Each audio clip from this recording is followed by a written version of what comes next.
Welcome, Hudson Valley. This is Conor Walsh, host of In Touch, Townsquare Media, the Hudson Valley's award-winning public affairs and issues program. This week on In Touch, we speak with Bryan Wigton from Inroad Technologies. Inroad's experts have spent years carefully selecting the best technology solutions to drive industry forward. Bryan and I discuss the growing need for cybersecurity for your personal information along with your business. Not just that, we also dive into a Cyber Strong Dutchess initiative that is in the works to help make Dutchess County one of the most cyber-hardened counties in the nation. We invite you to join us and listen to a previously recorded conversation between Bryan and myself here on In Touch. Hello, Hudson Valley. You're listening to another episode of In Touch, Townsquare Media, the Hudson Valley's award-winning public affairs and issues program. We have a great episode for you guys today with a phenomenal guest because this is such an important topic, not just for the Hudson Valley, but for the world, really. As we are getting more into a cyber world and living most of our lives online, whether that's for work or pleasure, we're going to need to know how to handle ourselves the best way possible, with the best etiquette, and with the best security. So with us today, we have Bryan Wigton, CEO and founder of Inroad Technologies. Bryan, how are you today? Doing good. Thank you, Conor. Thanks for having me. Absolutely. I'm really happy to have you in here, and I think this is really, really important, especially things that have been going on in the Hudson Valley recently. You know, Kingston Hospital, Health Alliance, they were hacked several months ago. Just this week, we're still learning more information about what happened in Newburgh City Hall with their cyber attack. Little is known about that at the moment, but I'm sure we'll hear soon. This is really good timing for us to be speaking and everything going on. But before we get into the nitty-gritty of what people and businesses should be worrying about, tell us a little bit about Inroad Technologies. What is Inroad, and what does the term Inroad mean in general and to you guys? Sure. So we do IT services in general. We do managed services, which is, B2B, managing people's networks and their cybersecurity, making sure that everything's running when they come into work. We also do computer consulting for building out projects and whatnot. And Inroad is a name that actually my marketing director came up with a few years ago when we rebranded from, we used to be Ulster Computers because we were over in Ulster County initially. It's all about making inroads into new territories, because in IT and in tech specifically, there's so many ways you can go, so many paths and so many new things to find out and discover. I think the domain Inroads IT was taken, so we just did Inroad IT. So there you go. We dropped the S and it's now Inroad IT, which works for us. Oh, absolutely. Yeah. And it's a great model to be going into a business with, especially when you're going to be helping all these different businesses. You're going to be taking care of all these different clients and making sure that it's a very strong area when it comes to business. As we've seen, nobody is safe from something like this, but there are measures that you can do to stay as prepared as possible. And I'm sure there's a lot of different things that could be said about this. What's this mean for the everyday person who's using computers and smartphones right now? What are some of the things that they got to look out for? Sure. So the whole topic of cybersecurity can be a little mundane, almost like when you're talking to somebody, no offense to the insurance agents out there, but talking about insurance can get a little repetitive over time. But it's so important to drive home how each and every single individual is on the front line of a literal cyber war right now. It's being waged against the U.S. specifically from state actors in China, as you know, Russia, obviously, Iran, Pakistan, India. There's, if you go to there's a really cool resource, threatmap.bitdefender.com. It's a real-time map. I'll show you here on the screen. Oh my God. That's a real-time attack map of all the cyber attacks that are happening right now. And you can see most of them. Europe, North America. In Europe. And seeing a lot of Eastern Asia right now. Eastern Asia getting obliterated and, actually coming from Eastern China. And right now, India's pretty quiet, but usually you see a lot of attacks coming out of India, Pakistan, Iran. But it always changes, because these threat actors move their footprint around and they get shut down, and then another one, it's like whack-a-mole, pops up. But yeah, so that's a really impressive site. We're going to have to link to that because that's really every split second there's more and more just being added to that. That's insane. So that gives you just a little glimpse of how active constantly. I mean, computers don't sleep. No. Back in the day, a hacker was a guy who would sit in his closet trying to break into NSA or his college database to change his grades. Change his grades, right? Or admissions, try to get a little more scholarship or something. Sure. Yep. Yeah. But now those hackers have been replaced by computers, number one, and now with AI, it's just a whole other level. And it sounds like it can come off sounding like a fear tactic, but it really is legitimately something that we need to shout from the rooftops. And, the people that are getting affected, the large corporations and everything, obviously they're going to be targets, banks, government agencies, large businesses with a lot of money are targets because ultimately what fuels that cybercrime economy is money. Yeah. And so those targets, however, they have the money to spend, the capital and resources to spend hardening their own cybersecurity, right? Whereas the soft targets, the easier targets are going to be your mom and pop shops, your small businesses, and your individuals, especially elderly and young kids too. Oh my God. Yeah. I've seen so many studies recently where it's saying like, even though today's generation is growing up on this, they're having a harder time compared to some other generations detecting a scam just on their own. They don't even know. I mean, they're just entirely vulnerable. Yeah. And not only that, but they don't have the young children who are, I mean, by the age of 5, 6, they're on these devices, and earlier, and they don't know what a scam even is. No. So very easy to fall prey to it. So with that in mind, we've come up at Inroad, we came up with this initiative, and we call it Cyber Strong Dutchess. And we're starting with Dutchess County because it's where we live. I love Dutchess County, love the Hudson Valley. I've lived here for almost 30 years, and I consider it my home, and the people here are just awesome, and it's such a great mix of, I'm not from here originally. Yeah. I grew up near Pittsburgh in Newcastle, Pennsylvania, and I've been all over the country, but I've been in a lot of places where if you didn't grow up there, you were always considered an outsider, and it's not the case here. Oh, absolutely Because there's so many transplants in the Hudson Valley, and everybody is like, oh, you're also from somewhere else. Me too. So right away, you have something in common. But anyway, I love it here, and I really do have a heart for the people here. And being able to do my small part in making the community safer and more prosperous, I'm all about it. So we started an initiative at Inroad called Cyber Strong Dutchess, and the vision is to make Dutchess County the most cyber-hardened county in the U.S. And it's a 3-pronged strategy. Starts with awareness. Secondly, guidelines on how best practices to keep you safe. And then 3, which I don't think is something that is really being done as of yet, to my knowledge, but incentives. Incentivizing businesses mainly and individuals to actually put in best practices, right? So that's really good to know and think of, though. Absolutely. Yeah, and we're in talks right now with some legislators and government people in the government, in Dutchess County government, to get this off the ground and help people raise awareness about it, number one, because, I mean, everybody here has probably heard the term cybersecurity. Yeah. But just like anything else, when you hear it too much, it just becomes noise. So what exactly does it mean? How does it pertain to me? And typically, unless you've been a victim of cybercrime, it's really not on your radar until it is.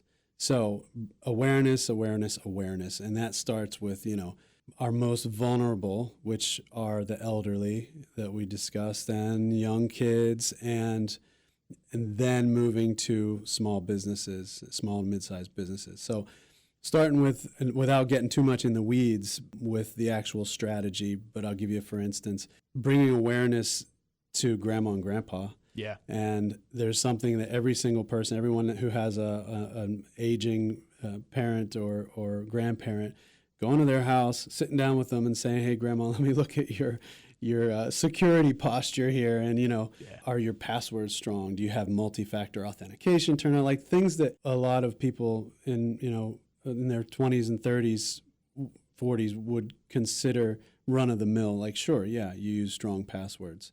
But, man, you'd be surprised at how many people are just wide open, totally vulnerable. Password 1234. Bro, it's crazy. I have a story. Our office is right here in Poughkeepsie, and one day I get a knock on the door, and it was an older woman. We'll call her Gladys. And Okay. she came in, and she had, for some reason, had reset her password on her laptop and couldn't remember it. And so I'm like, okay, we have ways to reset, and I wanted to help her out. So that's what we do. We're mostly B2B, but if somebody walks in our door, I'm all about it. I just talked to her a little bit, where are you from? And we started to have a conversation about, she brought up one of her pets, and she told me the name of the pet. And then I just, while we're talking, I handed her laptop back. I said, here, we're in. She's like, how'd you get in? I said, you just told me your password. The pet. It was the name of her pet. Yep. Yeah. Yep. And so, that was just, a few months ago. So people still use pet names, street addresses, Yep. Birth dates. That's just a simple anecdotal instance of how, terribly exposed a lot of people are. So there's a website you can go to and plug in any password, and I'll tell you the exact URL. howsecureismypassword.net. Now, whether you want to use your actual password or just a slight variation of it in there, because I wouldn't put my actual password into there, but I would, just because something close. You don't know. Yeah, something close with off like a number or 2 or 3. Yep. But just to give you an idea of how strong that type of password can be. So if you put in password 123, it'll actually tell you, and I'll put that in. If you put in password 123, it'll tell you how quickly that password can be hacked. Probably less time than you actually typing in password 123. Yeah. It's saying it would take 1 month to pass that, to crack that. That seems seems long. But even still, 1 month, that's something that you have to worry about, because any random month, that could be all of your data being leaked or something. Well, let's use your example, Sparky, right? Okay. All right. The password Sparky would be cracked instantly. I'm not surprised. Now, if you capitalize the first letter of Sparky, it's 400 milliseconds. So you're okay. We're getting there a little bit. That's so wonderful. You get the idea. Exactly. Yeah. So again, it's a 3-pronged initiative to bring awareness. The second part of that would be to give guidelines to individuals and businesses, because the guidelines are going to be similar, but they're going to be different for a business as opposed to an individual. Absolutely. How do you secure your business against cyber threats? And it's constantly changing too. It's not just a static list, because there's a game of cat and mouse going on as new technology comes out on the cyber criminal front. We have to come up with ways to counter it.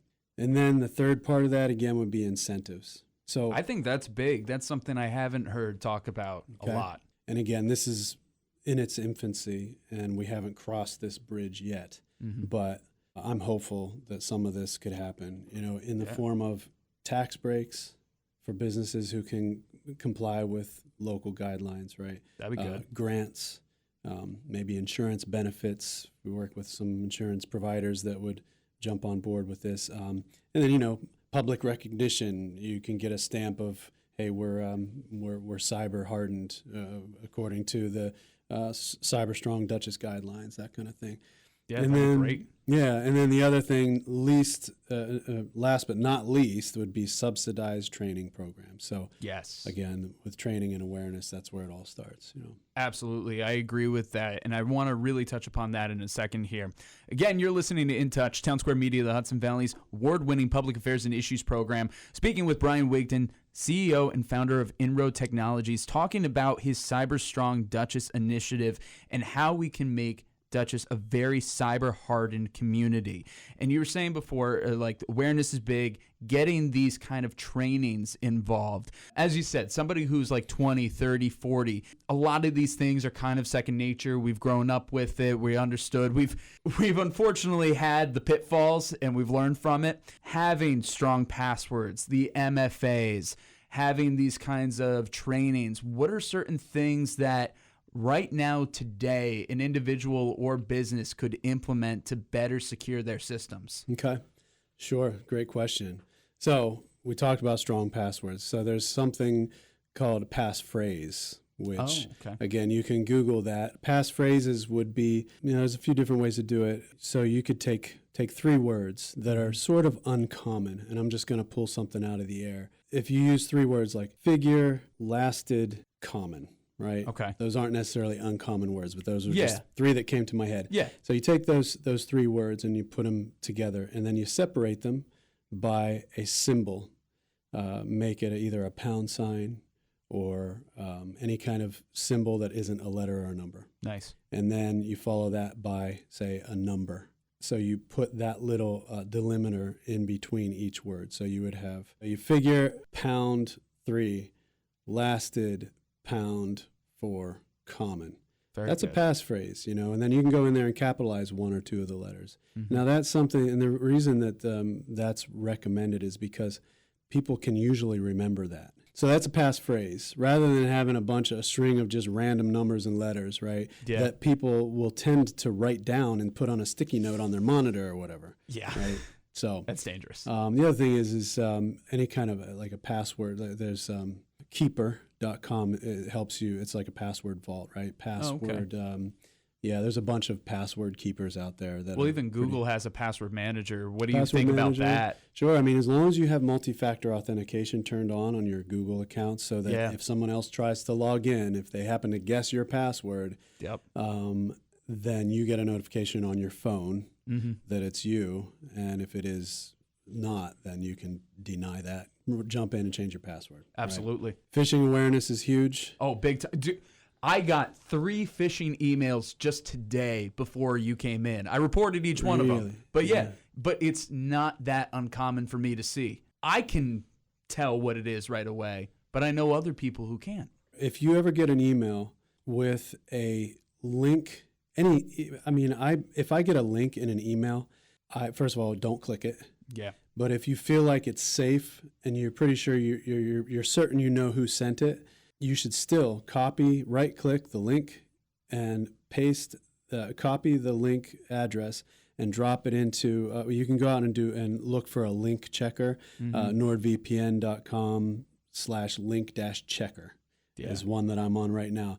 And then you can enter that URL in there and analyze it, and it'll tell you if it's safe or not. You can hyperlink just about anything, make it look like something else, and then people will just go off in whatever direction that is. Yeah, and that's the most common scam right there that people fall for. Not surprised. And all it takes is a second or 2 to check it and look behind, the curtain there and see who it's really coming from. Is grandma going to do that? Probably not, unless you have really, really brought it to her awareness and really drilled into her mindset to be cyber secure. Like, look, grandma, these people could come in and drain your bank accounts. And the children, on the other hand, that's really a whole other topic. But it depends what they're working on. If they're on their parents' stuff and just a click of something, they get a hold of their parents' info. Yeah, that's dangerous. Sure. Well, the idea, then that's where having some kind of air gap between, mom's laptop that has access to all her financials and Gmail and all that stuff. If a child has a device, which, first of all, I don't think that kids should have any devices unsupervised until they're at least 13, 14 years old, and that's just me. I like that. Yeah. And even then, man, if I could say 16, man, we'd probably be better off. But anyway, that's me. That's not going to happen. But yeah, so any kid who has a device should just belong to that kid. Not have any connection to that. Yeah, absolutely. That's a smart thing, because I know enough parents who don't do that. Or they hand their kid their phone and go to town, while they're driving, just to keep them quiet. Exactly. Or if it's not their phone, they do have a kid-specific tablet, but it's linked to all of their accounts. Right. So that's also always dangerous. You should just create brand new accounts specifically for that. You mentioned before, I think you said NordVPN, and I'm glad that you brought that up, because I wanted to ask about that. You see so many ads for people getting VPNs and how it's a good thing and it helps protect your data. Are they as good as they say they are? Like when you see those commercials, are VPNs really worth it to help protect one's data? So a VPN will hide your IP address, first of all. And a VPN is a virtual private network. So the short answer is yes. As long as you know that, as long as you trust the provider. From a business perspective, we use a couple of different vendors for firewalls that will create VPNs between the remote user and, say, that main office, right? So that they can actually connect to that network safely and nobody else is going to get in. It's encrypted, end-to-end encryption and all that. And so really, I guess all that to say is to make sure that it's a trusted provider. NordVPN's a good one. There's a few good ones out there, yeah. And you can read the reviews of whatever you're... The other thing I was going to say, if anyone has a question about, hey, is this a good product or whatever, feel free to reach out to me. You can go to our website, inroadit.com, and you can contact us directly through there. I love to answer these kinds of questions. Well, hey, you're making a Cyber Strong Dutchess. Yeah, there you go. When you do that. Absolutely. And I think that's so key. And of course, all the links and information and contact info will be in the description of this episode. Everything that he's mentioned already, we'll have that available to you. You just go to whichever Townsquare radio station app that you're listening through and check it all out. So we'll have it all there. Again, you're listening to In Touch, Townsquare Media, the Hudson Valley's award-winning public affairs and issues program, speaking with Bryan Wigton, CEO and founder of Inroad Technologies, talking about the different ways to make sure that your cyber life and profile is safe, all the different ways of taking care of that. So again, I just want to remind everybody who's listening right now, what's the best way to contact Inroad Technologies? All right, so you can go to inroadit.com. Or you can call our office at 845-557-7707. Or you could email directly. Can I give my direct That's up email? to you. Go right ahead. Yeah, so it's Bryan W, BRYANW, at inroadit.com. And can I give you some stats? Absolutely. Yes, right. Please. I'm a big stat guy. All right, so cybercrime statistics, national stats. According to the FBI, this is a report that came out in 2023. We don't have the 2023 data, but we have 2022 data. This is reported losses that are cybercrime related in the U.S. exceeded $10.3 billion. Now, that's just reported losses, and that's in 2022. Cybercrime has gone up exponentially since then, especially with the advent of AI. So we could probably safely guess that number honestly could be closer to 50 billion for all we know. Small businesses are the biggest target and the biggest victim of that. 43% of all cyber attacks were targeting small businesses. 43%. And this statistic was shocking, and honestly, I haven't verified this, but 60%, according to this report, 60% of small businesses go out of business within 6 months of a significant cyber attack. Oh, wow. Yeah. That is pretty significant, but to be honest, that doesn't surprise me. Yeah. Based on other people that I've had in here talking about the way that small businesses are and just simply the statistics of running a small business, how incredible it is for a small business to get past the 5-year mark is pretty incredible without some kind of cyber attack. So to be honest, that doesn't surprise me that much now that you say that. Yeah, I could see it happening. Getting hit with a cyber attack along with everything else and just, you know what? Yeah. I'm going to go punch the clock somewhere. Yeah, depending on how hard you're hit, what got leaked. Absolutely. Yeah. Wow. All right, some more stats. So this is New York State. So we have, I was just on the phone with a friend of mine, and I think the GDP for New York State is something like $2 trillion. It's up there. But in 2022, we lost about $1 billion in revenue reported to cybercrime. Wow. Okay. So it doesn't seem like a lot in if you look at our GDP of $2 trillion. Yeah, that's still significant. It's a significant amount. And also considering the fact that that's just the reported figure. Yeah.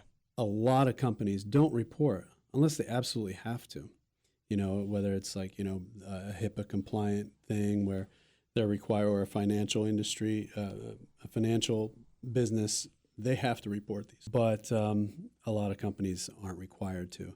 and they will usually desire to keep it under wraps because, they don't want that getting out. Yeah, it's a bad look. If you consider Dutchess County, we have a lot of economy in this county. I don't have the exact numbers on that, but my guess, based on all the data, is that we're losing tens of millions of dollars every year in Dutchess County alone to cybercrime. Now, that's including ransomware payouts, loss of business, and just overall economic impact. And if you can imagine the cost, what would really get the attention of the government officials would be when you boil that down and really take a hard look at how much money that is in tax revenue lost. Big time. Yeah. If we can make any impact on that at all, it would be a huge savings for Dutchess County. And I don't think it would take a lot of work to bring a lot of awareness to businesses. And not only that, just give them the tools that they need to help implement Cyber Strong Dutchess. Yeah. Those statistics really do kind of hit home, hearing what the impacts really are.